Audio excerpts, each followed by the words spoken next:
Hello and welcome to Patched. I'm your host Paul James, and today I'm joined by Damo Camilleri and Matto Phillips is obviously a Terminator. Matto's not here. He had a little run-in with a kangaroo on the way here. He's okay. The car's mostly okay from what we can gather from the message. Send him love on Twitter, Matto_Phil. He's definitely not dead. Damo, how are you, mate? He's definitely not dead. I'm good. He messaged us to tell us that it happened, so he's not dead. Yeah, because he's a part of Skynet now. Skynet. All right, that's enough Terminator. One of the better props for we've this used. episode. No, I'm good, man. That'd be better for the next episode, actually. I've had a range of things. It's the time of this recording. It's the end of the school term. It's a day before my birthday. Oh, shit. Turning 31. Oh. So, you know, this is my first birthday. I've actually asked people for adult gifts.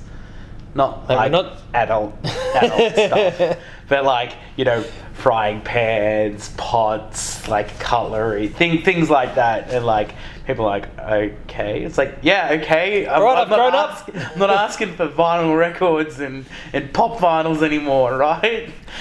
I want to cook. And going back to inherently childly things, it's our patched updates episode where we talk about all the things we've been playing in the last month. And Damo, do you want to kick us off? I did have a bit of a range. We'll start with Undertale again. I can't beat Sans. I'm over it. Definition of mad. I'm just not that good, to be honest. I'm not that good at that kind of thing. I mean, the story on the full Genocide run is kind of cool. I appreciate where they went with things, and I get it. I get why people love it. I don't love it like they do. Yeah, right. Like, I don't have 1,000 pictures of Sans. I'm like, oh, he's the best character ever. It's like, every time I hear the word Sans, I just want to scream. Like comic Sans! Like Comic Sans. Yeah, let's play the Comic Sans game. Cyanide and Happiness. Much respect. So yeah, that I picked up the Crypt of the Necrodancer because it was on sale on the Switch, especially because Cadence of Hyrule was coming out. $6 reduce, pretty good value. Oh, and not wrong, very good value. Like, after you kind of get the hang of how the game goes, and then you unlock the Bard, and the Bard is pretty much is an option that is available in Cadence where the beat's removed. Yeah. So you just you might move, and that triggers the enemy's movement too. So like, you kind of learn the patterns through that, and it's like, oh, okay, that's a really interesting way. It's like, we're going to throw you onto the bus straight away, which is, I think, a lovely way to, for some games to do, because if you don't get the hang of it now, you'll just never play it. If that makes sense. Like, so cruel to be kind. Yeah, and then you unlock the Bard, and then so then you learn all the patterns. You go through I think there's 5 zones, and then you just unlock more and more, and there's so much to unlock. It's really cool. I think you should check it out. It's especially Cadence. They are deserving of all our money. I don't know. They're asking for a lot of it. I don't know if Nintendo is such a, Well, they're indie games. Sometimes I look at their price and go, oh, you're making that a hard decision on me. Let's be real. There was some, obviously there's a Zelda license in play here, so we're getting charged extra for a Zelda tax. Yep.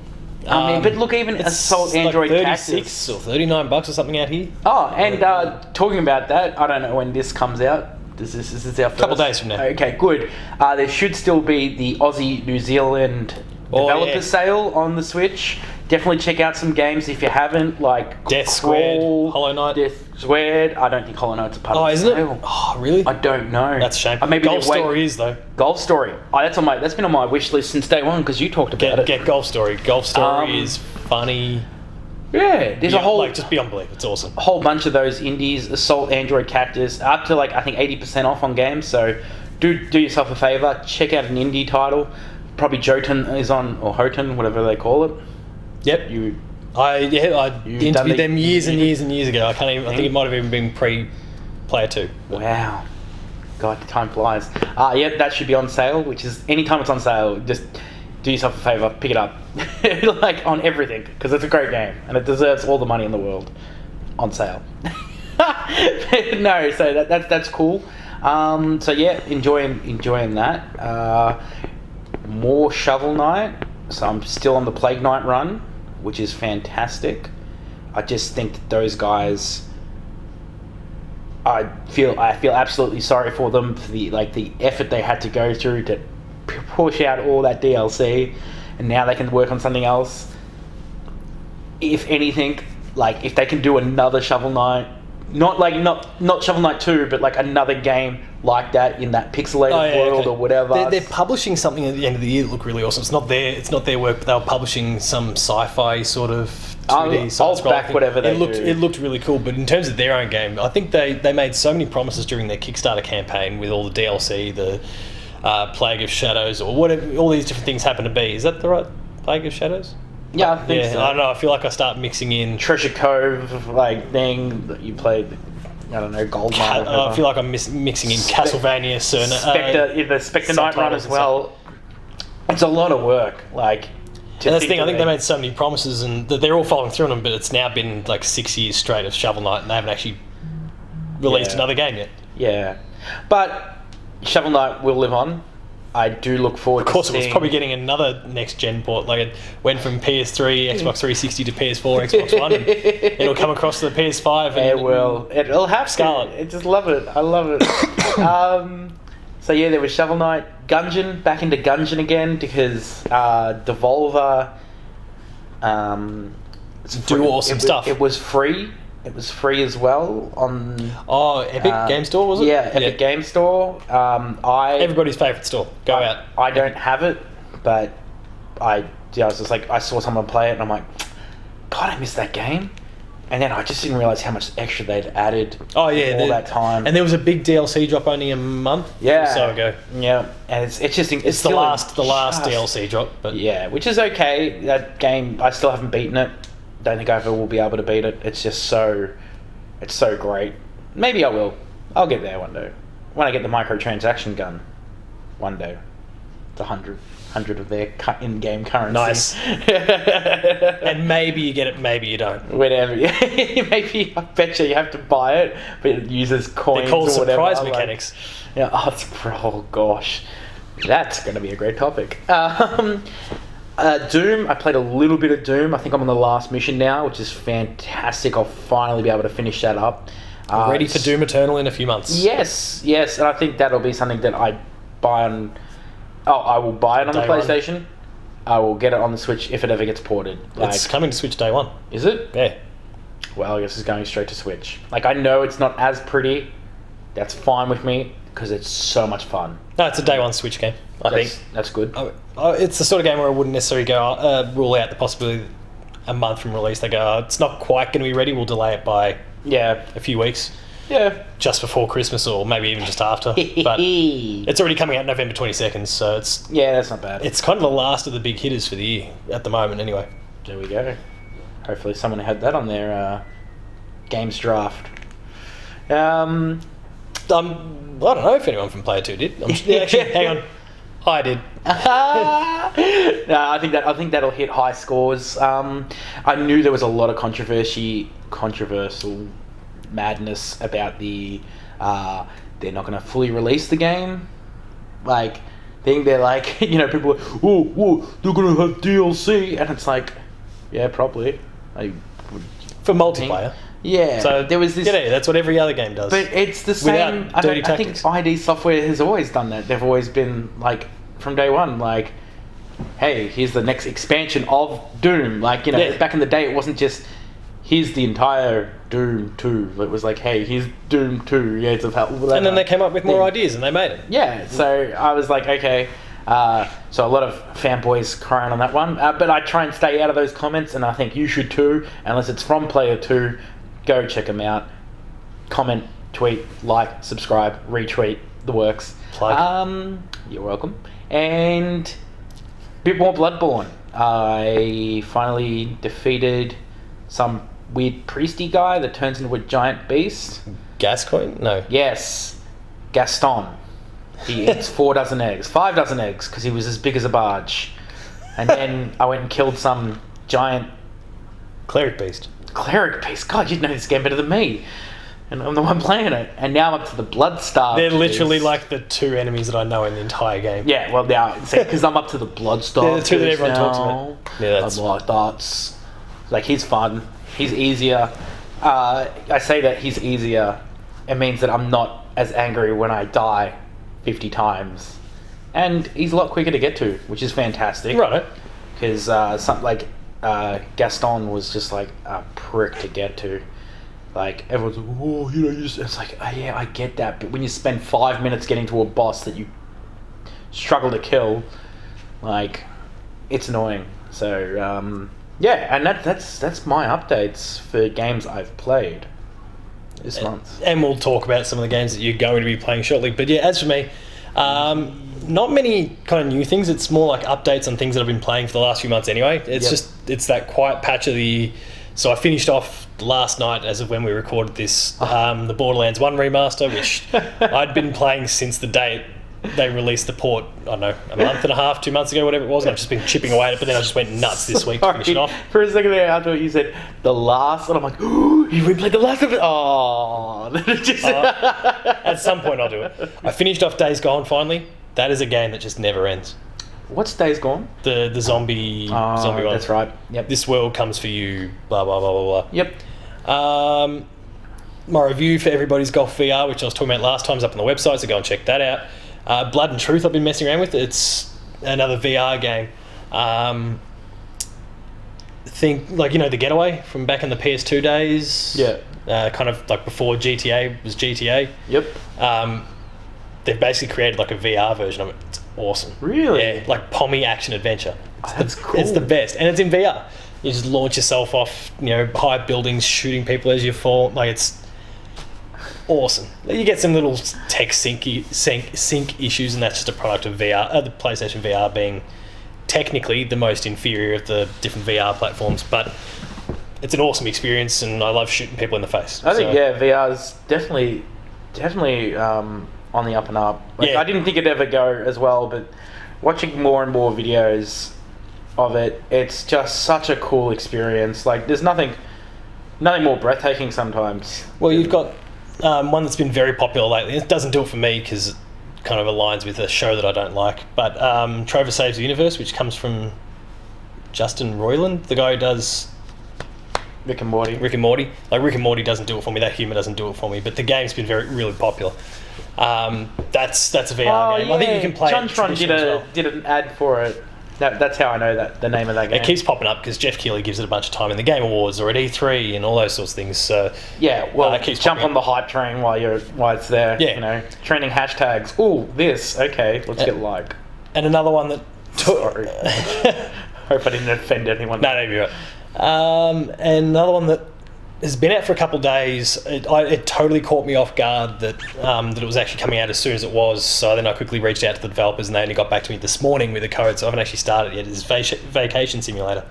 Remember Job Simulator from PSVR's launch? Yeah, Vacation Simulator now. So I've downloaded it. It's on the machine, but I haven't had a chance to start it. So I cannot wait for next month's updates. That's a first for me. I'm actually hanging for next month's updates already. Job Simulator was so good. And I'll be getting the platinum in Vacation Simulator unless it's something ridiculous. I did it in Job you have to tap a mayonnaise jar 1,000 times. Paul's like, I got this. I can do this with my eyes closed. So one arm rocking Sun to sleep, the other hand just mashing the X button. Or rock him to sleep in VR. Yeah. And then suddenly start shooting people off buildings, and where'd my son go? Like, I got this. Whoop. I got too into the moment. Let go with both arms. He drops. Angelica catches him, walks off because she's a good parent, and I'm less so. That's on my to-do list in the next day or so. Yep. I mentioned finished off Borderlands. I tried Rage 2. We were talking about that last time because we were talking about the games that get a 7 out of 10 and what the issue was with that, and we were talking about Days Gone in that same category. Rage 2 is definitely a 7 out of 10. Like, a real 7 out of 10 where it's like, it's alright, it's too empty. There's not enough going on. Misses the mark a little.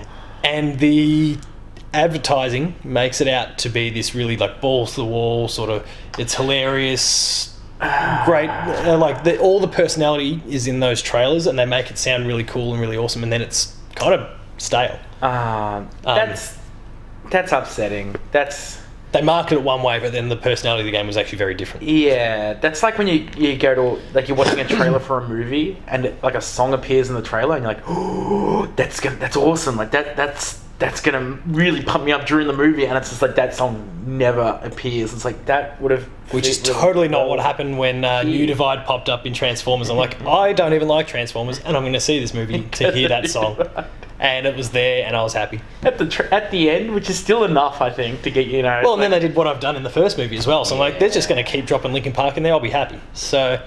Yeah, and then what I'm now hoping for, now that we're talking about that, is that Iggy Pop's Passenger is in all the trailers for The Outer Worlds, and The Outer Worlds is only a few months away, and I expect to hear some Iggy Pop in that, because that is an awesome song. Licensing songs, I know we've talked about it in the past, but it's such a beautiful thing when you just, that familiarity hits you in game. Yeah. It's like, oh, this is so good. This is just like, yeah, it's like, you know, you jump in the car in a game to go drive to the other side of the map or whatever, and all of a sudden it starts blasting out a song that you like, and oh, that's the sort of thing I'd probably play in my own car when I was out and about. Like Saints Row coming to the Switch. Like, I would buy it because I never actually really got to play the games outside of, you know, dabbling in my mates, just because I know the licensing tracks should be there. Yeah. So. And the last one for me, and I only started playing it like an hour before I left, Crash Team Racing, where I jumped into a race or two. Best game. I never played the original version of it, and man, it feels different to Mario Kart. Yeah, it is. Like, there's so many little similarities, but like I was expecting to take corners like Mario Kart, you know, in terms of like the power sliding and all those sort of things, and you can do it, but it's totally different. Like, I'm having to actually monitor that little gauge in the corner that kind of shows where the sweet spot is, and I don't think I've totally learnt it all properly yet. Once you get the hang of it, I've only played for like an hour. Wow, the game's super easy. Like, yeah, okay, but playing there's against no rubber your banding from what I've seen at all. Like, it's just, if you're in front, don't worry, like, just keep doing what you're doing. Maybe something will hit you every now and then, but then you're not just going to get smacked with a string of things over. And maybe you're in front and you still get the best item in the game, like, whatever. Yeah, I mean, it's cool. It's good.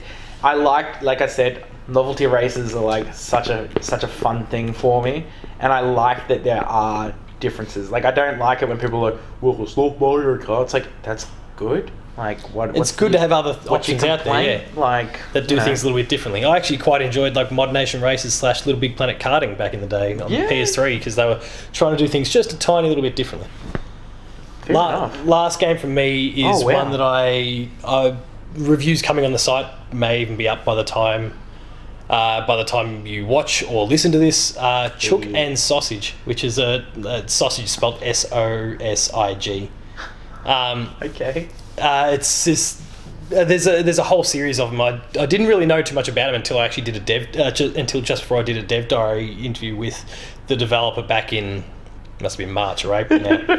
And I did a bunch of research into them, like, because it was one of those things, PR mobs reached out, hey, do you want to chat to such and such about kind of whatever you want? And I ended up teeing it up into a Dev Diary chat, and then like did a bunch of research into them. Like, these are pretty cool little point and click adventures.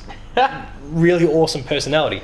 So I started playing that, and I've been messing around with it, and this is kind of the biggest one of the lot. She actually got a proper publisher for it. Everything else was kind of just little self-releases on your itch.ios and all those sorts of things of the world. But she got Armour Games on board to publish this one, and I'm really enjoying it so far. It's like the biggest one of the lot, and I'm having watched what I watched before and now messing around with this. I kind of want to go back and try out some of those other ones just to see how it all led up to. Like, it's a pretty cool personality. Like, I typically get kind of frustrated with point and clicks because usually the answers are super abstract as to what the hell you're supposed to be doing. Yeah. The things are just obvious enough here, like, oh, that person had this. There's not that many characters and there's not that many locations that you start losing track of everything. There can be a bit of momentum, a bit of flow. Yeah. So yeah, really enjoying it so far. And then there's still a hint system in place within the game as well if you really need it. So where the chook just pops up on the screen, things that you can interact with light up, and you can go speak to the chook itself, and it'll just, hey, there's this person, go speak to them, maybe that'll help. And then you go over and speak to them, and sure enough, it helps. Like, there's enough there that they kind of keep pushing you along. So I'm really enjoying what she's done. So go and check out Chook Sosig. Chook Sosig. What's that available on? PC? Yeah. Well, thank God I got my PC Steam. back. It won't be the most demanding game, but it actually looks like it's pretty like simple sort of 2D style, but looks really good. Yeah, no. So, yeah, go and check it out. There's probably some in the corner somewhere on the screen, down here.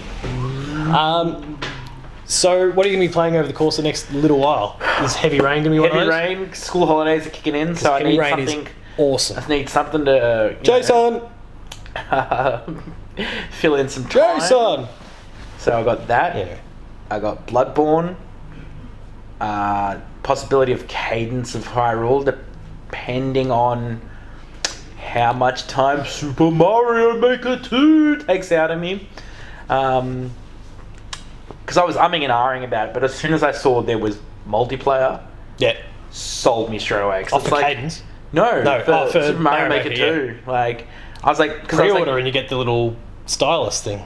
Yeah, I don't need a stylus. It's kind of cool. Yeah, that's cool. That's right. I'm not going to pay for it anyway. I've got this kind of cool deal with Mum where if she's partially interested, then she'll end up just paying for it. All right. Oh, sweet. I should maybe discuss with you the Switch hack then, that you and a friend compare your consoles so that you don't, one pays for the game, the other person can play it. Vice versa. Yeah, I'll follow. Yeah. Not that it's like any of you guys would take advantage of an exploit. It's like how you can rig your primary accounts on the PS4. Yeah. Like multiple PS4s. You download, you have your primary where you make all your purchases, whatever, and then... Yeah. But then you're logged in... I can't remember how it works. I've got it set up at home anyway. So with things like Borderlands, for example, if I get a digital version of it, I'll just put it on one. Yeah. Install it on both. But Angelica can access it from the other machine because she's accessing the one that's got the primary, and then I can just access it because it's my game on my account. That's exactly what this is too. It's that same kind of thing. So you can pair up with a friend, and my friend, they rotate games that they're interested in, and that's cool. But yeah, no, Super Mario Maker 2 will probably eat a chunk of my time because I really like the Super Mario games 2D. I'm not a super creative person, so I'll probably make some really bad levels. Just play the stuff that other people make. Yeah, I know, but crazy. Yeah, and that's the problem. Like, I'm not that good at the game. Like, I don't know. I think I might wait on it too. See if it's because it might just be an impulse purchase. Like, I'm on holidays. I'll love this. And you need to save that money for Fire Emblem. Yes. Which is only a month away. And then, as I said to Damo before we start recording, 6 months straight of Fire Emblem chat and I've updates. had tattoos by the end of the year. Just a sleeve of Fire Emblem. Crom down here, and Crom. We've seen her on the other side, and I'm just going with characters that I know. All the avatars. My avatars. Why not? Yeah, I think that's about it. So just, Gungeon. I'll obviously... The beauty of the Switch is something can be running on the TV. The Switch can be in my hands, and just kind of Netflixing and stuff like that. So 2 weeks of hopefully a heap of gameplay. Going to now that I've finished Borderlands 1, I'm going to jump back into the Handsome Collection and actually finish 2 and the pre-sequel. Obviously, I played them last gen, but keen to replay them all because there's DLC for Borderlands 2. Are you aware of that? Yes. Like free DLC. You might, if you've got the Handsome Collection, you want to make sure you redeem that before probably in like the next week from when we're recording this. Okay. I will do that. Because it's free, and otherwise it gets to like $18 or something like that afterwards when it comes back. Jeez. So still not going to break the bank, but why not when you can get it free? Yeah, exactly. And that's obviously preempting Borderlands 3 in a couple months. I realised just this morning that that's a crazy week and a half. You've got Monster Hunter World, Iceborne, Gears of War 5, and then this within the space of 10 days. I'm hoping our friends at Capcom and Xbox and 2K are able to maybe help out in some sort of way that can kind of share the load. I only need even one of them to help me out. Just one. And I think I've already got at least one locked down. Is Iceborne just DLC? Yeah, it's basically like the size of a game. Okay. Like at retail, they're charging the price of a game for it, even though it's an expansion for. Jesus. So I think it's basically like a full thing, but just we're throwing in this ice setting now, and here you go. We've gotten creative again, and then because they've used the same engine, it's saved them some time. That's why they've gotten it out in like 18 months. Yeah. I'm pretty keen. Yep. We need to have some time to start smashing through it. 18 months, folks. The The exact time that it was like from Ocarina of Time to Majora's Mask. Breath of the Wild 2. I don't know. It'd be great if that came out that quick. No, it's not coming out that quick, but like... Well, I mean, it's running the same engine, so you can't rule it out. No, but it won't be that quick. But we'll talk about that probably. We will talk most about likely, that. probably in the next episode, I'm guessing. Yes. So, nudge, nudge, that we're talking about our best of E3 next week. So, yeah, there's Borderlands. I'm going to finish off SteamWorld Quest. I saw you were playing that the other day. Yeah. I kind of just get it at little fits and starts when I get opportunities. No, that's sometimes the best way to do some of those games. Is just well, they've got individual little chapters. So I'll take a little chapter. I'll do half an hour and then I move on. Yeah. Or 45 minutes or whatever it takes and then move on. 6 hours. Yeah. Goddamn card-based combat. No, it's still good. I'm enjoying it. It's good. It's the SteamWorld factor that's offsetting the shit card-based system. And that's about it.